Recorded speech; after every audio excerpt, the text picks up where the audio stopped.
संविधान आप जान गए सी-टेट स्तर का, तो आपका सब कुछ निकल सकता है। ज्यादा आपको पढ़ने की आवश्यकता ही नहीं है। मात्र मैं 15 मिनट की वीडियो में आपको ये बता दूंगा कि आप कैसे पढ़ें। हो सकता है कि हम ज्यादा तेज बोल रहे हो, आपको न समझ में आए, लेकिन आपको इतना जानकारी हो जाएगी कि आपको पढ़ना क्या है और छोड़ना क्या है। और सबसे बड़ी बात यह है कि इसमें जो भी चीजें पढ़ाई जा रही है इसका 60 है। अगर ज्यादा से ज्यादा पढ़ना होगा तो हमारा क्लास जरूर ज्वाइन करें, जीएस वर्ल्ड बाई अंशुराज गुरु। चलते हैं संविधान देखते हैं। आपको संविधान में 15 मिनट क्या क्या पढ़ना है। देखिए कहाँ से क्वेश्चन आते हैं। पहली बात कि संविधान की प्रस्तावना से क्वेश्चन ज्यादातर पूछे जाते हैं कि प्रस्तावना की मूल आत्मा किसने कहा है, या प्रस्तावना कहाँ से लिया गया, प्रस्तावना में समाजवादी पंथ निरपेक्ष शब्द कब जोड़े गए, एक्सेट्रा। प्रस्तावना से क्वेश्चन आते हैं। इसके बाद अनुसूचियों से क्वेश्चन आते हैं। अनुसूचियों में सब आपको नहीं पढ़ना है। अनुसूची वैसे सब 12 में है, लेकिन अनुसूची में आप पढ़ेंगे सिर्फ 7, 8, 9, 10, 11 और 12। इसके अलावा आप कोई अनुसूची मत पढ़िए। और ज्यादा अनुसूची पढ़ेंगे तो आगे इससे पूछे जाते हैं क्वेश्चन, लेकिन आपके स्तर तक सिर्फ 7, 8, 9, 10, 11, 12 अगर इसको पढ़ लेते हैं। 8वीं अनुसूची में 22 भाषाओं का उल्लेख, जो उसको हमेशा पढ़िएगा, वो जरूर आएगा। निश्चित रूप से संविधान की 11वीं अनुसूची जिसमें पंचायती राज है वो पूछेगा, और 12वीं अनुसूची नगर पालिका पूछेगा। इसके अलावा 10वीं अनुसूची में दल बदल भी पूछा जा सकता है, यानी 7, 8, 9, 10, 11। इसके अलावा कुछ मत पढ़िएगा। इसके बाद आप भाग 1 में आ जाएंगे। भाग 1 का संघ और राज्य क्षेत्रों का वर्णन है, जिसमें अनुच्छेद 1 से लेकर 4 तक की सभी चीजें दी गई हैं, लेकिन आपको ज्यादा नहीं पढ़ना है। इसमें अनुच्छेद 1 संघ राज्यों का संघ है, अनुच्छेद 2 केंद्र सरकार राज्यों का गठन कर सकता है, और अनुच्छेद 3 में है संघ राज्य सरकार, अगर संघ सरकार यदि चाहे तो सभी राज्यों के नाम में सृजन कर सकता है, परिवर्तन कर सकता है, और उसके नामों में क्षेत्र में सीमा में परिवर्तन कर सकता है। ये आप पढ़ सकते हैं। अनुच्छेद 1 से 3 तक इसमें क्वेश्चन आएंगे। उसमें राज्यों के गठन के क्रम पूछा जाएगा।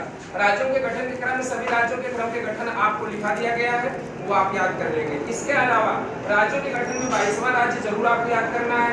इसके अलावा आपको 26वां, 27वां, 28वां राज्य, और तेलंगाना जो निर्माण हुआ, तेलंगाना जो 2014 में बना था 14 जून को, उसको भी आपको क्या करना पड़ेगा, याद करना पड़ेगा। इसके अलावा आप कुछ नहीं पढ़ेंगे, ठीक। अच्छा, इसमें अनुच्छेद 1 से 4 वाले में राज्य पुनर्गठन आयोग का गठन कब किया गया, इसके कितने सदस्य थे, वो भी आप पढ़ लेंगे, ठीक है। अच्छा, इसके बाद आप अनुच्छेद 4 से कभी क्वेश्चन नहीं आते, बिल्कुल नहीं पढ़ेंगे, अनुच्छेद 4 को छोड़ देंगे। इसके अलावा जितने राज्यों के नाम परिवर्तन हुए हैं और प्राचीन नाम, जैसे असम का नाम प्राचीन क्या था, कामरूप था।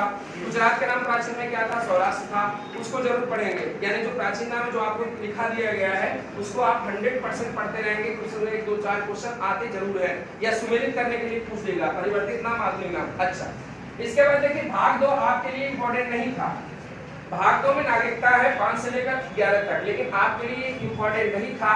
लेकिन वर्तमान में आप समझ रहे हैं एनआरसी का मुद्दा छाया है, एनपीआर का मुद्दा छाया है, और सीएए का मुद्दा छाया हुआ है। इसलिए इसको देखते हुए मैं पहली बार आप में सम्मिलित कर रहा हूँ। नई नागरिकता से सिर्फ एक ही 2 प्रकार के क्वेश्चन आते थे। भारतीय नागरिकता को कैसे अर्जित किया जाता है, और भारतीय नागरिकता को कैसे समाप्त किया जाता है, और भारतीय नागरिकता संशोधन अधिनियम कब बना था, भारतीय नागरिकता अधिनियम में कब संशोधित किया गया था, यही सब क्वेश्चन आपको पूछा जाता था। लेकिन वर्तमान में देखते हुए, वर्तमान परिदृश्य में नागरिकता जो छाया हुआ है, सिटीजनशिप अमेंडमेंट एक्ट आया हुआ है, इस पर कई सारे क्वेश्चन बनाए जा सकते हैं। इसलिए अनुच्छेद 5 से लेकर 11 तक में सभी अनुच्छेदों को आपको पढ़ना होगा, ठीक। उसके बारे में हमने आपको लिखा भी दिया है, लेकिन 60 में आप रोज उसका रिवीजन करते रहेंगे, ठीक। अच्छा, अब चले आएंगे अनुच्छेद भाग 3 में।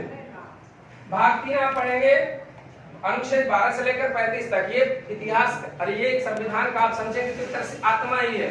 और अगर आपने भाग 3 नहीं पढ़ा और सब पढ़ा तो कुछ नहीं पढ़ा। भाग 3 को फंडामेंटल राइट्स यानी मौलिक अधिकार कहा जाता है। मौलिक अधिकार में आपको सब नहीं पढ़ना है। अनुच्छेद 12 से लेकर 35 तक के अनुच्छेद में आपको मेन अनुच्छेद कौन कौन पढ़ने हैं जो आप देखेंगे। अनुच्छेद 14 पढ़ लीजिएगा, अनुच्छेद 15 पढ़ लीजिएगा, अनुच्छेद 16 पढ़ेंगे, अनुच्छेद 17 पढ़ेंगे, अनुच्छेद 18 पढ़ेंगे, अनुच्छेद 19 की जितनी भी स्वतंत्रताएं दी गई है ABCDEF वाला पढ़ लेंगे आप, और अनुच्छेद 20 पढ़ेंगे, अनुच्छेद 21 पढ़ेंगे, अनुच्छेद 21 का पढ़ेंगे, अनुच्छेद 22 पढ़ेंगे, अनुच्छेद 23 पढ़ेंगे, अनुच्छेद 24 पढ़ेंगे। इसके बाद कुछ नहीं पढ़िएगा। 25 से लेकर 28 तक धार्मिक स्वतंत्रता अधिकार कोई क्वेश्चन नहीं आता। फिर 29 से 30 तक कोई क्वेश्चन नहीं आता, संपत्ति का अधिकार निकाल दिया गया है। अब क्या पढ़ेंगे, फिर डायरेक्ट अनुच्छेद 32 पढ़ लीजिएगा, संवैधानिक उपचारों का अधिकार से डॉक्टर भीमराव अम्बेडकर ने क्या कहा, संविधान की आत्मा का, ये आपका क्लियर हो गया। इसके अलावा कोई क्वेश्चन आ ही नहीं सकता। अगर आएगा तो पूरी फीस वापस। क्या हो जाएगा? अच्छा, इसके बाद आप भाग 4 आ जाइएगा। भाग 4 में आपका डायरेक्टली प्रिंसिपल है तत्व है। इसमें आप क्या पढ़ेंगे? अनुच्छेद 36 से लेकर 51 तक सभी अनुच्छेद दिया गया, लेकिन कोई मतलब नहीं है, सिर्फ मेन अनुच्छेद पढ़ेंगे।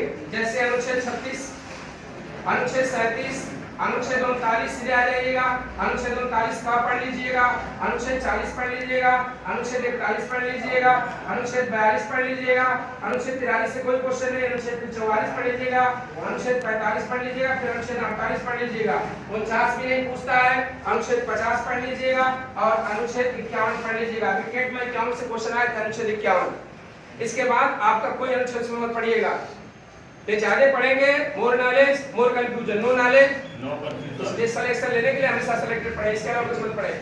अच्छा, इसमें भाग 4 का में आ जाएंगे आप। भाग 4 में आपका मौलिक कर्तव्य है फंडामेंटल ड्यूटीज। इसमें अनुच्छेद 51 का में मेन क्वेश्चन ही पूछा जाएगा। वैसे मूल संविधान में जो 10 मौलिक कर्तव्य थे, 10 मौलिक कर्तव्य आपके किसी भी रब के पीछे लिखा गया है, उसको रट जाएंगे, लेकिन उसमें क्वेश्चन नहीं आएगा। उसमें से आएगा क्या कि ये मौलिक कर्तव्य कब जोड़ा गया? संविधान के 42वें संविधान संशोधन सन 1976 में मौलिक कर्तव्य सरदार स्वर्ण सिंह मान सिंह समिति के प्रतिवेदन पर जोड़ा गया। और एक लास्ट पूछेगा कि 11वां मौलिक कर्तव्य क्या है? 11वां मौलिक कर्तव्य सन 2002 में अटल बिहारी वाजपेयी के शासनकाल में 86वें संविधान संशोधन के तहत जोड़ा गया, जिसमें माता पिता का यह कर्तव्य घोषित किया गया कि अपने बच्चों को शिक्षा का अवसर उपलब्ध कराएं। इसके अलावा आप मौलिक कर्तव्य कुछ मत पढ़िएगा, कुछ भी याद करने की कोई जरूरत नहीं है, कभी नहीं आएगा।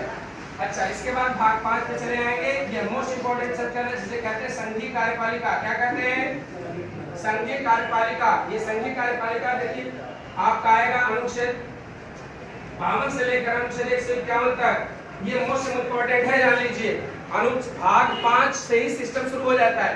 इसके पहले भाग 4 का तक जो आपने पढ़ा है उसमें आप थ्योरी पढ़ते हैं, यानी प्रैक्टिकल नहीं होता, लेकिन भाग 5 से प्रैक्टिकल शुरू हो जाता है। इसी में आप कार्यपालिका, विधायिका, न्यायपालिका सब आप पढ़ते हैं। जैसा कि आप जानते हैं कि भाग 5 से ही आपके राष्ट्रपति, आपके लोकसभा, आपके राज्यसभा, आपकी सर्वोच्च न्यायपालिका, ये सभी चीजों को आप पढ़ते हैं। भाग 5 मोस्ट इंपोर्टेंट है, जो कि सिस्टम तय करता है भारत में। इसमें आपकी संसद की तीनों शक्तियों के बारे में पढ़ा जाएगा। राष्ट्रपति भी डिटेल है, प्रधानमंत्री भी डिटेल है, उपराष्ट्रपति भी डिटेल है, लोकसभा भी और राज्यसभा, जो कि आपको क्लास में लिखा दिया गया है। ठीक है, आने जो नए लड़के आए हैं उनको बाद में पढ़ाया जाएगा। ठीक है, और इसके अलावा बिल्कुल हम पढ़ेंगे संघीय कार्यपालिका में भी। ठीक, अच्छा, इसके बाद भाग 6 भाग 5 में सर्वोच्च न्यायपालिका भी। भाग 6 आ जाता है, इसे कहते हैं राज्य की कार्यपालिका। क्या कहते हैं? राज्य की कार्यपालिका। राज्य की कार्यपालिका में आप पढ़ते हैं राज्य की संविधान। ठीक, इसमें आप भाग जो 6 है इसे राज्य का कॉन्स्टिट्यूशन भी कहा जाता है। पहले कहा जाता कि जम्मू कश्मीर सरकार, जम्मू कश्मीर की राज्य को छोड़कर सभी राज्यों में लागू होगा, लेकिन वर्तमान में अब ऐसा नहीं है, क्योंकि संशोधन होने जा रहा है। अब जम्मू कश्मीर को छोड़कर नहीं पूरे भारत में होगा। इसे राज्य का संविधान कहते हैं। इसमें राज्य की कार्यपालिका, राज्य की विधायिका और राज्य की व्यवस्थापिका आप पढ़ते हैं। यानी इसके कहने का मतलब आप राज्यपाल पढ़ेंगे। राज्यपाल अनुच्छेद 153 के तहत पढ़ेंगे। इसमें आप विधान परिषद पढ़ेंगे अनुच्छेद 169 के तहत, और इसमें विधानसभा पढ़ेंगे अनुच्छेद 170 के तहत। ठीक है, लेकिन ज्यादातर क्वेश्चन इसमें से राज्यपाल से पूछे जाते हैं। विधान परिषद से कम क्वेश्चन आते हैं, और उसके बाद विधानसभा से क्वेश्चन और मुख्यमंत्री से क्वेश्चन शुरू हो जाते हैं। यानी केंद्र की कार्यपालिका और राज्य की कार्यपालिका दोनों यदि आपने पढ़ लिया तो इससे कोई क्वेश्चन आने वाला बिल्कुल नहीं है। एकदम चिंता ही मत किया करिए, जो आपको बताया जाए बस उतना ही पढ़िए। अच्छा, इसके बाद आपका भाग 9 पे चले आइए। इसी भाग को मत पढ़िएगा। भाग 9 अनुच्छेद 243 ये कहा जाता है, ये ग्राम पंचायत का गठन है। क्या है? अभी स्टेट वाले में पूछा था पिछले साल में कि भाग 9 में किसका दिया गया है प्रावधान। तो जाहिर सी बात है भाग 9 ग्राम पंचायत की अवधारणा है। पंचायती राज से कम 10-12 क्वेश्चन आते हैं, यानी इसके 10-12 क्वेश्चन मोस्ट इंपोर्टेंट है पंचायती राज, जिसे स्थानीय स्वशासन कहा जाता है। 11वीं अनुसूची में यही पंचायती राज को जोड़ा गया है। और पंचायती राज मोस्ट इंपोर्टेंट, ग्राम प्रधानी का इलेक्शन भी आ रहा है। पंचायती राज आपको जानना क्या है? जरूरी है, ताकि आप बेवकूफ बना न सके, ये बिल्कुल ही जरूरी है। इसके बाद कुछ मत पढ़िएगा। इसके बाद डायरेक्ट चले आएगा भाग 20 पर। कहाँ चले आएंगे? भाग 20 अनुच्छेद 368। कौन? इसे कहते हैं संविधान संशोधन, इसे कॉन्स्टिट्यूशनल अमेंडमेंट कहा जाता है। यह सिर्फ आपको सिर्फ संविधान संशोधन भाग 20 से काफी क्वेश्चन आ सकते हैं, लेकिन उसमें भी संविधान संशोधन में भी क्या पढ़ना है? सब संविधान संशोधन नहीं पढ़ना है।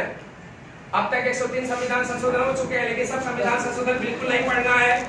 ठीक है, ज्यादा पढ़ेंगे तो क्या बन जाएंगे, और आपको पीसीएस से देना नहीं, हमने सिर्फ बताया आपको संविधान संशोधन में कौन कौन संविधान संशोधन पढ़ने, इसको देख लीजिएगा। इसको अगर आप देख लेंगे तो आप बस इतना ही पढ़ेंगे, उसमें से एक दो संविधान संशोधन आएगा। जैसे आप मोस्ट इंपोर्टेंट पहले पहला संविधान संशोधन पढ़ लेंगे, और इसके बाद मोस्ट इंपोर्टेंट 42वां संविधान संशोधन पढ़ लेंगे, इसके बाद 44वां संविधान संशोधन पढ़ लेंगे, फिर 61वां संविधान संशोधन पढ़ लेंगे, इसके बाद आप जाएंगे 73वां संविधान संशोधन पे आ जाएंगे, फिर 74वां संविधान संशोधन पे आ जाएंगे, फिर आपका आ जाएगा 84वां संविधान संशोधन पे आ जाएंगे, 86 संविधान संशोधन पे आ जाएंगे, 91 पे आ जाएंगे, और फिर 101 पे आ जाएंगे, और लास्ट में जो अभी हाल ही में हुआ 103 पे आ जाएंगे।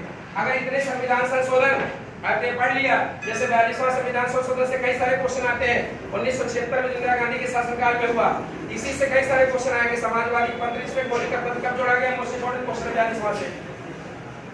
इसके बाद 44वां से संपत्ति का अधिकार क्या कर दिया गया, बढ़ा दिया गया, मौलिक अधिकारों के सेट से हटाकर उसे क्या डाल दिया गया, अनुच्छेद 300 में डाल के कानूनी अधिकार बना दिया गया, ये आप पढ़ सकते हैं। 61वां संविधान संशोधन 1989 में हुआ राजीव गांधी के शासनकाल में, इसमें मतदान की उम्र 21 साल से घटाकर कितना कर दी गई, 18 साल कर दी गई। वो आपको मोस्ट इंपोर्टेंट 73वां ग्राम पंचायत है, नाम जानते हो, 1992 में हुआ 73वां संविधान संशोधन पीवी नरसिंह राव के शासनकाल में। 74वां संविधान संशोधन में 1993 में हुआ, किसके शासनकाल में, पीवी नरसिंह राव। ये ग्राम पंचायत नगरपालिका मोस्ट इंपोर्टेंट है, वो आप पढ़ लेंगे। 84वां संविधान अटल बिहारी वाजपेयी के शासनकाल में हुआ, जिसमें लोकसभा विधानसभा के कार्यकाल, लोकसभा विधानसभा की संख्या बढ़ाई नहीं जाएगी 2026 तक, अपरिवर्तित रहेगी, वो भी पूछा जा सकता है।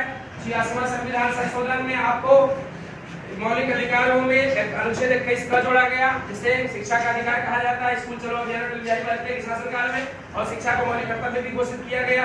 ये 86वां संविधान संशोधन 2002 में मोस्ट इंपोर्टेंट है। 91वां आपका संविधान संशोधन 2003 में हुआ था, जिसमें लोकसभा और विधानसभा में जितने भी मंत्रिमंडल है 15% से अधिक नहीं होगा, ये बहुत बड़ा ऐतिहासिक निर्णय था। 101वां संविधान संशोधन, जैसा कि आप जानते हैं कि क्या है, जीएसटी जोड़ा गया, और 103वां संविधान संशोधन आप अपने से देख लेंगे। जाहिर सी बात है कि ये सभी संविधान संशोधन किए गए। अब नए नए संविधान संशोधन में उसका हमारे करंट के बारे में कोई जानकारी नहीं है, लेकिन फिलहाल हम जानते हैं कि नया संविधान संशोधन हुआ है।